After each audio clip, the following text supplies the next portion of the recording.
బంగారం, బ్యాంకులు, ఇతర ప్రైవేటు సంస్థల్లో ఉన్న విడిపించి కొనబడును. కొమ్మూరి గోల్డ్, ఆంధ్ర మరియు తెలంగాణ.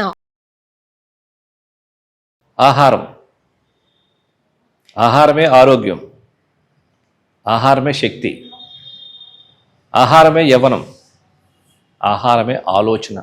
మనం ఎటువంటి ఆహారం తీసుకుంటే ఆలోచన అలా ఉంటుందట. ఆలోచన విధానం ఎలా ఉంటే జీవన విధానం అలా ఉంటుందట. జీవన విధానం ఎలా ఉంటే ఆరోగ్య స్థితిగతులు ఆ విధంగా ఉంటాయి. ఆరోగ్య స్థితిగతులు ఏ విధంగా ఉంటే ఆనందం, ఐశ్వర్యం అనేవి ఆ విధంగా ఆధారపడి ఉంటాయి.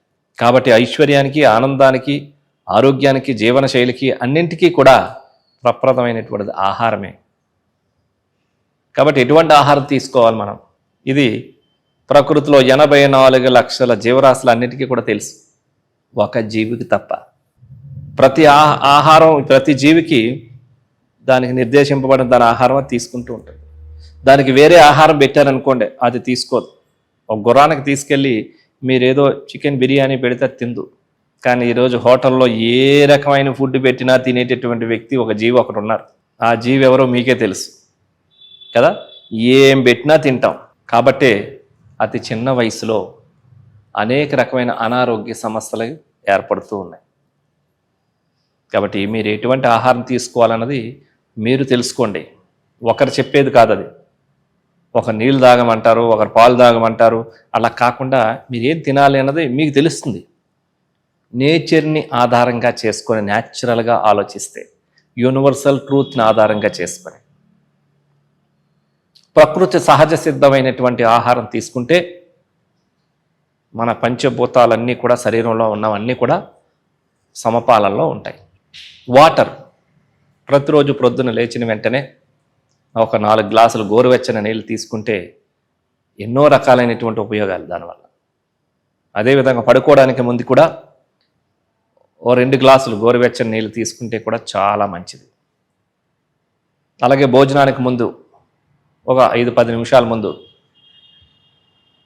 వాటర్ డైట్ తీసుకోవడం.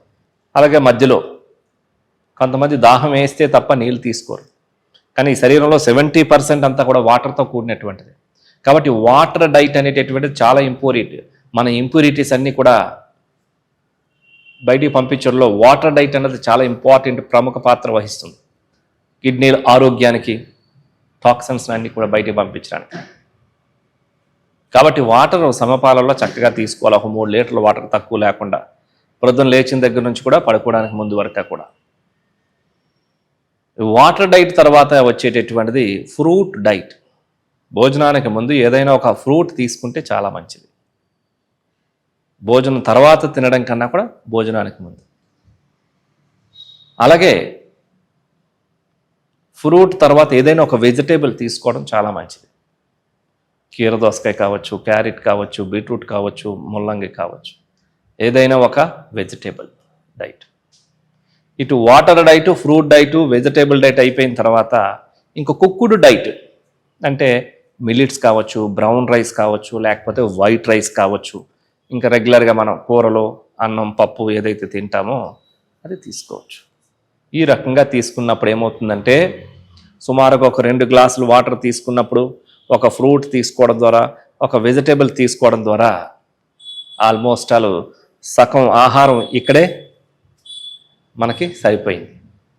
కాబట్టి మీరు తినే కుక్కుడు ఫుడ్ అంటే వైట్ రైస్ శాతం తగ్గిపోతుంది. ఉదాహరణకు మీరు 500 గ్రామ్స్ తీసుకుంటున్నారు అనుకోండి, అందులో ఒక ఆల్మోస్ట్ 250 గ్రామ్స్ తగ్గిపోతుంది. ఎక్కువ తినలేరు. ఇది సాత్విక ఆహారం కిందకు వస్తుంది. సాత్విక ఆహారం అంటే కారాలు, ఉప్పులు ఎక్కువగా వేయకుండా మంచి సరిపడినంత సమపాలనలో తీసుకోగలిగితే ఇది మీకు ఎప్పటికీ ఒబేసిటీ సమస్య అన్నది రాను. ఇప్పుడు విషయం ఏంటంటే, కేవలం కుక్కుడు రైస్ 3 పూట్ల తినేయడం ద్వారా కార్బోహైడ్రేట్స్ అన్నీ ఎక్కువైపోయి ఒబేసిటీ సమస్యలు, ఎక్సర్సైజ్ లేకపోవడం ద్వారా, ఒకే ప్రదేశంలో కూర్చోవడం ద్వారా, ఎక్కువ నిద్రపోవడం ద్వారా, శరీరానికి వ్యాయామం లేకపోవడం ద్వారా చాలామంది తెలుగు రాష్ట్రాల్లో ఎక్కువ ఒబేసిటీ సమస్యలతో బాధపడుతున్నారు. తద్వారా వెన్నునొప్పులు, మోకాల నొప్పులు, బీపీలు, షుగర్లు, థైరాయిడ్ సమస్యలు, వెన్నునొప్పి సమస్యలు ఇవన్నీ కూడా ఏర్పడుతున్నాయి. ఈ సాత్విక ఆహారం ఈ రకంగా తీసుకోవడం ద్వారా మీరు ఎక్కువ కుక్కుడు ఫుడ్ తినలేరు, అయినప్పటికీ కూడా మీకు నిండుగా ఉంటుంది. కాబట్టి సమపాలనలో తీసుకుంటే మీకు సాత్విక ఆహారం సాత్విక ఆహారం తీసుకుంటే సత్వగుణంతో ఉంటాం, అంటే ప్రశాంతంగా ఉంటాం, కోపాలు ఎక్కువగా ఉండవు, టెన్షన్లు ఎక్కువగా ఉండవు, మైండ్ అండ్ బాడీ రిలాక్స్గా ఉంటుంది.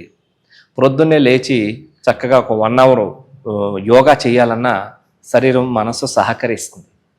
ఇప్పుడు చాలామందికి చేయాలని ఉంటుంది మనస్సులో, ఎన్నో ఆలోచనలతో చక్కగా ఊహల్లో విహరిస్తూ ఉంటారు, కానీ ప్రాక్టికల్లోకి వెళ్ళలేరు. దానికి గల కారణం ఏంటో తెలుసా?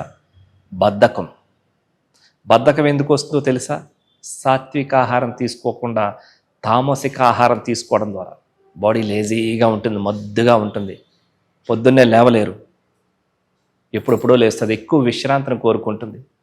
అలా కాకుండా యోగ సాధకులకి, ఆరోగ్యవంతులకి సాత్విక ఆహారం చాలా ఇంపార్టెంట్. అదే నేచర్ క్యూర్లో ఎప్పుడు కూడా మీరు సాత్విక ఆహారమే ఎక్కువ పెడుతూ ఉంటారు. అది అన్ని సమపాలనలో ఉంచుతుంది, మనస్సుని శ్రావ్యంగా ఉంచుతుంది, సమంగా, శరీరాన్ని చక్కగా స్థిరంగా ఉంచుతుంది. లేకపోతే స్టిఫ్ అయిపోతూ ఉంటుంది. మీరు చూడండి, ఒకసారి లేచి నిల్చొని 2 హస్తాలతో పాదాలను పట్టుకొని చెక్ చేసుకోండి ఒకసారి, మధ్యలో ఇంత పట్టు అడ్డు వస్తుంది. అదే మరి 10 ఏళ్ళ క్రితం ఎందుకు అలా లేదు అంటే మీరు పట్టించుకోవట్లేదు. కాబట్టి ఆహారమే ఆరోగ్యం, ఆహారమే ఔషధం అయితే ఆహారమే ఆరోగ్యాన్ని ఇస్తుంది. ఆహారమే విషం అయితే ఆహారమే రోగాన్ని ఇస్తుంది, ఆ రోగమే నిన్ను చంపేస్తుంది. కాబట్టి ఔషధాలని ఆహారంగా వాడేటటువంటి పరిస్థితులు మీరు తెచ్చుకోకుండా ఉండాలి అంటే ఆహారాన్నే ఔషధంగా తీసుకోండి. లేకుంటే అన్నీ సంపాదించిన తర్వాత, అన్ని భోగాలు ఉన్న తర్వాత మెడిసిన్స్ మాత్రమే ఆహారంగా తీసుకుంటూ ఉంటే దాన్ని ఎక్కడ ఆస్వాదించగలుగుతారో చెప్పండి. కాబట్టి ఆహారం ఔషధం అయితే ఆహారమే ఆరోగ్యాన్ని ఇస్తుంది. కాబట్టి సాత్విక ఆహారం తీసుకోండి, అందరూ సంపూర్ణ ఆరోగ్యవంతంగా జీవించండి. నమస్కారం.